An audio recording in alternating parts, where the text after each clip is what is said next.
কলকাতায় ফের অগ্নিকাণ্ড, এবার প্রিন্স আনোয়ার শাহ রোডে অবস্থিত একটি বস্তিতে বিধ্বংসী আগুনে বেশ কয়েকটি ঝুপড়ি পুড়ে গিয়েছে।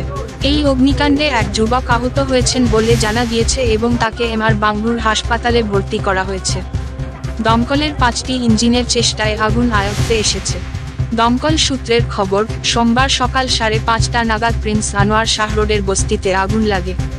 ঘিঞ্জি এলাকা হওয়ায় আগুন দ্রুত আশপাশের ঝুপড়িতে ছড়িয়ে পড়ে। এক স্থানীয় যুবক এই ঘটনায় আহত হয়েছেন। এমআর বাঙ্গুর হাসপাতালে তার চিকিৎসা চলছে। প্রায় 1.5 ঘন্টার প্রচেষ্টায় আগুন নিয়ন্ত্রণে আনতে সক্ষম হন দমকল কর্মীরা। কিভাবে আগুন লাগলো তা এখনো স্পষ্ট নয়। শান্তনু পুরকাইতের রিপোর্ট, জেলার বার্তা।